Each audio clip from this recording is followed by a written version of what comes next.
Hi friends, ಎಲ್ಲರಿಗೂ ನಮಸ್ಕಾರ. ಎಲ್ಲರಿಗೂ ಕೂಡ ಯುಗಾದಿ ಹಬ್ಬದ ಹಾರ್ದಿಕ ಶುಭಾಶಯಗಳು ಅಂತ ಹೇಳ್ತಾ, ಇವತ್ತು ನಾನು ನಿಮ್ಗೆಲ್ಲರಿಗೂ ಒಂದು ಯುಗಾದಿಗೆ ಇರ್ಬೋದು, ಇಲ್ಲ ಯಾವುದೇ ಹಬ್ಬಕ್ಕೆ, ಇಲ್ಲ ಏನಾದರೂ ಪೂಜೆ ಇದೆ, ಇಲ್ಲ ಏನಾದರೂ ಫಂಕ್ಷನ್ ಇದೆ ಅಂತ ಅಂದರೆ ಈ ಥರ ನೀವು ಸ್ವೀಟ್ನ ಮಾಡ್ಕೊಳ್ಳಿ, ತುಂಬ ಚೆನ್ನಾಗಿರುತ್ತೆ. ಇದನ್ನು ನಾವು ಹಾಲೋಳಿಗೆ ಅಂತ ಕರಿತೀವಿ. ಅದಕ್ಕೆ ನಾನು 2 ಕಪ್ ಆಗುವಷ್ಟು ಮೈದಾ, 2 ಸ್ಪೂನ್ ಆಗುವಷ್ಟು ರವೆ ತಗೊಂಡಿದ್ದೀನಿ. ಚಿರೋಟಿ ರವೆನಾದರೂ ತೊಗೋಬೋದು. ಚಿರೋಟಿ ರವೆ ಇಲ್ಲ ಅಂದರೆ 1 ಸ್ಪೂನಷ್ಟು ನೀವು ನಾರ್ಮಲ್ ರವೆನ ತೊಗೋಬೋದು, ಉಪ್ಪಿಟ್ಟು ರವೆನ. ಅದಕ್ಕೆ ಸ್ವಲ್ಪ ಚಿಟಿಕೆಯಷ್ಟು ಸ್ವಲ್ಪ ಉಪ್ಪು ಹಾಕಿ ಚೆನ್ನಾಗಿ ಫಸ್ಟು ಮಿಕ್ಸ್ ಮಾಡಿಕೊಂಡು, ಅದಾದಮೇಲೆ ಚೆನ್ನಾಗಿ ಸ್ವಲ್ಪ ನೀರು ಹಾಕ್ಕೊಂಡು ನಾವು ಅದನ್ನು ಚೆನ್ನಾಗಿ ನಾದ್ಕೋಬೇಕಾಗತ್ತೆ. ಅಂದರೆ ಚಪಾತಿ ಹಿಟ್ಟನ್ನ ನಾವು ಹೇಗೆ ಕಲಿಸ್ತೀವಿ ಆ ಹದಕ್ಕೆ ನಾವು ಇದನ್ನು ಕೂಡ ನಾದಿ ಒಂದು ಅರ್ಧ ಗಂಟೆ ರೆಸ್ಟ್ ಮಾಡೋದಕ್ಕೆ ಬಿಡಬೇಕು. ಈಗ ನೋಡಿ ಚೆನ್ನಾಗಿ ಅದು ಮಿಕ್ಸ್ ಆಗಿ ಚೆನ್ನಾಗಿ ನಾದ್ಮೇಲೆ ಅದಕ್ಕೆ 1 ಸ್ಪೂನ್ ಆಗುವಷ್ಟು ಸ್ವಲ್ಪ ಎಣ್ಣೆನ ಹಾಕಿಬಿಟ್ಟು ಮತ್ತೆ ಇನ್ನೊಂದು ಸತಿ ನಾದಬೇಕು. ಎಷ್ಟು ನಾದ್ತೀವೋ ಅಷ್ಟು ಸಾಫ್ಟಾಗಿ ಸ್ಮೂತಾಗಿ ಬರುತ್ತೆ. ಮತ್ತು ರವೆ ಹಾಕಿರೋದ್ರಿಂದ ಕ್ರಿಸ್ಪಿಯಾಗಿ ಕೂಡ ಬರುತ್ತೆ, ತಿನ್ನೋದಕ್ಕೂ ಕೂಡ ಚೆನ್ನಾಗಿರುತ್ತೆ. ಇದನ್ನು ನಾವು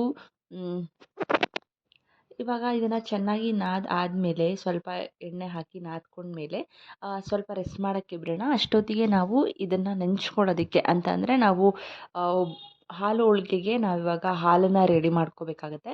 ಅದಕ್ಕೆ ನಾನು ಇಲ್ಲಿ ಒಂದು 1/2 ಲೀಟ್ರಷ್ಟು ಹಾಲನ್ನ ತಗೊಂಡಿದ್ದೀನಿ. ಅದಕ್ಕೆ ನಾನು ನೀರನ್ನ ಆ್ಯಡ್ ಮಾಡಿಲ್ಲ. ಯಾಕೆಂದರೆ ನಾವು ನೀರು ಆ್ಯಡ್ ಮಾಡಿದರೆ ಅದು ತೆಳ್ಳಗಾಗ್ಬಿಡುತ್ತೆ. ಹಾಗಾಗಿ ನಾನು ನೀರನ್ನ ಆ್ಯಡ್ ಮಾಡ್ಕೊಳಕ್ಕೆ ಹೋಗಿಲ್ಲ.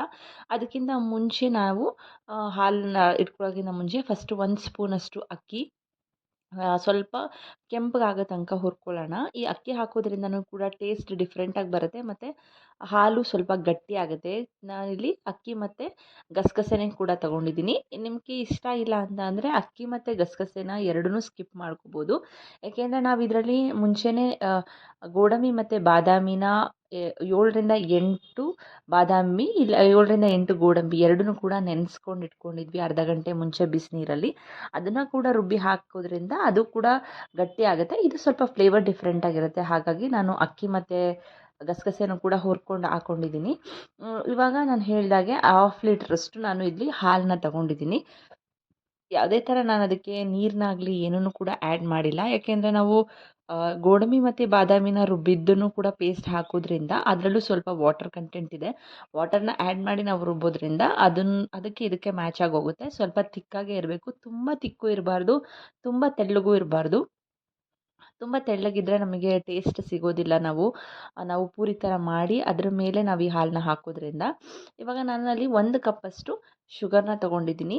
ಅಂದರೆ ಇವಾಗ ನಾನು ಅದಕ್ಕೆ ಬಾದಾಮ್ ಪೌಡರ್ದು ಮಿಕ್ಸ್ ಕೂಡ ಹಾಕ್ತಾಯಿದ್ದೀನಿ. ಹಾಗಾಗಿ ನನಗೆ 1 ಕಪ್ಪಷ್ಟು ಫುಲ್ಲು ತೊಗೊಂಡಿಲ್ಲ ನಾನು. 1 ಕಪ್ಗಿಂತ ಒಂದು ಸ್ವಲ್ಪ ಕಡಿಮೆ ಶುಗರ್ನ ತೊಗೊಂಡಿರೋವಂಥದ್ದು. ನನಗೆ ಸ್ವೀಟ್ ಇದು ಕರೆಕ್ಟಾಗಿದೆ. ನಿಮಗೆ ಇನ್ನೂ ಸ್ವಲ್ಪ ಜಾಸ್ತಿ ಬೇಕು ಅಂತ ಅಂದರೆ ಸ್ವಲ್ಪ ಜಾಸ್ತಿನೇ ಆ್ಯಡ್ ಮಾಡ್ಕೋಬೋದು. ಇನ್ನೊಂದು 1/2 ಕಪ್ ಇಲ್ಲ 1/4 ಕಪ್ ಆ್ಯಡ್ ಮಾಡ್ಕೋಬೋದು. ಇಲ್ಲ ಸ್ವಲ್ಪ ಕಡಿಮೆ ಬೇಕು ಅಂತ ಅಂದರೆ ಫಸ್ಟು ಒಂದು 3/4 ಕಪ್ಪಷ್ಟು ಆ್ಯಡ್ ಮಾಡ್ಕೋಬೋದು. ಇವಾಗ ನಾನು ಮುಂಚೆನೇ ಹೇಳಿದಾಗೆ ಸ್ವಲ್ಪ 7ರಿಂದ 8 7ರಿಂದ 8 ಬಾದಾಮಿ, ಗೋಡಂಬಿನ ಹಾಕ್ಕೊಂಡು ಏಲಕ್ಕಿನ ಹಾಕ್ಕೊಂಡು ಇದನ್ನು ಗ್ರೈಂಡ್ ಮಾಡ್ಕೊಂಡಿದ್ದೀನಿ.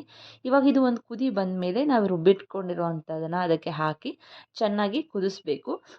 ಇದಕ್ಕೆ ನೀವು ಸ್ಯಾಫ್ರನ್ ಇದ್ದರೆ ಅಂದರೆ ಹಾಲಲ್ಲಿ ನೆನೆಸಿ ಕೇಸರಿನ ನೀವು ಇದಕ್ಕೆ ಡೈರೆಕ್ಟಾಗಿ ಆ್ಯಡ್ ಮಾಡ್ಕೋಬೋದು.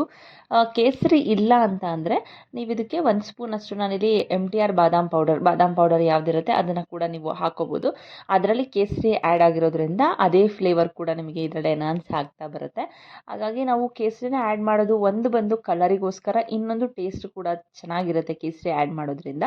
ಮತ್ತು ಇಲ್ಲಿ ನಾನು ಡ್ರೈ ಫ್ರೂಟ್ಸ್ ಪೌಡರ್ ಕೂಡ ಹಾಕ್ತಿದ್ದೀನಿ. ಇದರಲ್ಲಿ ನಾನು ಬಾದಾಮಿ, ಗೋಡಂಬಿ ಮತ್ತು ಪಿಸ್ತಾನ ಚೆನ್ನಾಗಿ ಸ್ವಲ್ಪ ನೀಟಾಗಿ ಕ್ರಷ್ ಮಾಡಿಕೊಂಡು ಹಾಕ್ಕೊಂಡಿರೋವಂಥದ್ದು. ಇದು ಒಂದು ಕುದಿ ಬಂದರೆ ಸಾಕು. ಇವಾಗ ಬಂದ ತಕ್ಷಣ ಆಫ್ ಮಾಡಿ ನಾವು ಸರ್ವ್ ಮಾಡೋವಂಥದ್ದು ಇಷ್ಟೇ. ಇದು ತುಂಬ ಈಸಿಯಾಗಿ ಆಗುತ್ತೆ. ನಾರ್ಮಲಾಗಿ ಇವಾಗ ಹಬ್ಬಗಳೆಲ್ಲ ನಾವು ಕಾಯಿ ಒಬ್ಬಟ್ಟಿರ್ಬೋದು, ಬೇಳೆ ಒಬ್ಬಟ್ಟಿರ್ಬೋದು ಮಾಡ್ತಾ ಇರ್ತೀವಿ. ಈ ಥರ ಒಂದು ಡಿಫ್ರೆಂಟಾಗಿ ಮಾಡಿಕೊಟ್ರು ಕೂಡ ಚೆನ್ನಾಗಿರುತ್ತೆ. ಮನೇಲಿ ಎಲ್ಲರೂ ಕೂಡ ಡಿಫ್ರೆಂಟಾಗಿ ಇವಾಗ ಎಲ್ಲ ಮಕ್ಕಳುಗಳು ಕೂಡ ಇಷ್ಟಪಡ್ತಾರೆ, ಏನು ಬರೀ ಒಬ್ಬಟ್ಟು ಅಂತ ಹೇಳಿ. ಅದ್ರ ಬದಲು ಈ ಥರ ಮಾಡಿಕೊಟ್ರು ಚೆನ್ನಾಗಿರುತ್ತೆ. ಇವಾಗ ನಾನು ರೆಸ್ಟ್ ಮಾಡೋಕ್ಕೆ ಬಿಟ್ಟಿದ್ದ ಹಿಟ್ಟಲ್ಲಿ ಫಸ್ಟು ಒಂದು ದೊಡ್ಡದು ಚಪಾತಿ ಥರನೇ ಲಟ್ಟಿಸ್ಕೊಂಡು ಅದನ್ನು ಕಟ್ ಮಾಡ್ಕೊಂಡಿದ್ದೀನಿ. ಅಂದರೆ ಒಂದು ಬೌಲಲ್ಲಿ ಕಟ್ ಮಾಡ್ಕೊಂಡ್ರೆ ಆಯ್ತು, ಇಲ್ಲ ಯಾವ್ದಾದ್ರು ಒಂದು ಕ್ಯಾಪ್ ಇರ್ಬೋದು, ಬೌಲಲ್ಲಿ ಕಟ್ ಮಾಡ್ಕೊಳೋದು.